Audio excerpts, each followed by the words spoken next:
8:22 on this Wedding Wednesday, and you know the costs can really add up fast. Budgeting might not include all of those little hidden expenses that crop up.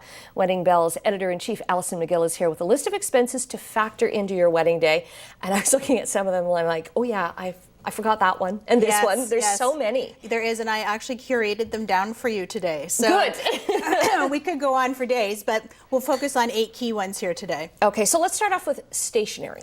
Stationery. So a lot of people out of the gate what you think is wedding invite, but really you need to think of a stationery package because there's a lot more that goes along with weddings than just the invite. It starts with the save the date, then you have your invitation, and a lot of people don't think beyond that. There's also programs, place cards, and all kinds of other little paper elements that people like to work into their weddings. Right. So think ahead, and when you're working with your stationery designer, think big and think in terms of a package, and it might be a little bit more than you're willing to think about at that time, but if you do that at the time that you're making your invitations, it's going to actually make a stationery package. It's going to be more economical for you, and you're going to cover off those bases, and you're not going to come back at the 2-week mark and be like, I forgot this. Yes. And you're out of gas with the budget. So. Right. And I mean, do you really need all of those pieces? Like, do you really need a save the date? Does everybody use them now? Everybody doesn't. Yeah. But again, you really need to take a look at, this is where I think the costs creep up. People think, oh, I don't need that, but then I would like that. So it's needs and wants. Okay, favors are another thing. Favors are another thing, yes. They can definitely add up.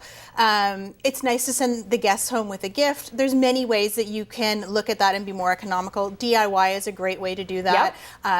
Get the family involved. I mean, a lot of people gift food these days. So if it's like a pie from your grandmother or great preserves, think outside of the box. That's a good one, yeah. It doesn't need to be expensive. It's a great token to send guests home with. I've also seen little place cards just saying in lieu of favors, we've made a donation to our favorite charity. I love that one too. Yes, charitable donations are very popular and very welcome. Let's go to cake. I didn't realize some places, if you bring a cake in, you're going to be charged for them cutting it, which makes sense. Yes, you're using an external vendor, so a lot of venues, they would like you to use their in-house catering and pastry chef. Right. If you choose not to, that's okay, but they are going to charge you a fee for that. So it's for cake cutting and serving. It's kind of like a corkage fee for wine, right? If you bring your wine in, yes. So our solution to that, cupcakes. No cutting required.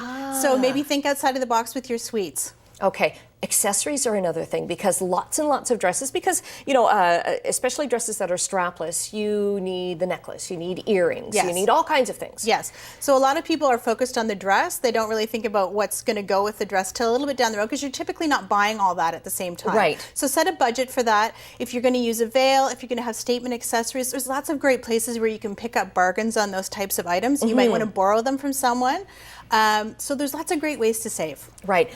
Bachelor parties have become and bachelorettes have become hugely expensive too, because now it's not just a night out with a few girls. In a lot of cases now, it's a weekend. It is. A lot of people take a weekend away. They go to New York, they go to Vegas.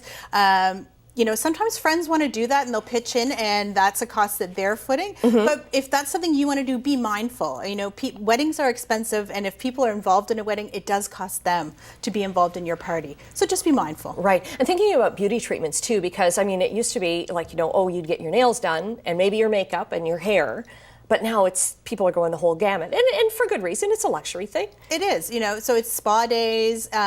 So the wedding maintenance, it starts early. So again, get on board with a facialist and a colorist and sort of book all those appointments in advance and really factor that into your budget, because a lot of people, again, when they first get engaged and they start their wedding planning, they're not thinking of these things because it happens about 3 weeks before you get married. Yes. Yes. Okay. All great ideas, and we've got more lists, but we've run out of time. But check out the magazine, the current issue, and also you guys are great on social media. That's where we get a lot of our ideas for these segments from. Yes, you can find us Twitter, Instagram, Pinterest. We're there, and tons of great ideas in Wedding Bells and weddingbells.ca. Okay. Thanks so much, Allison, and we are back with more Morning Live right after this. To the chapel, and we're gonna get mad.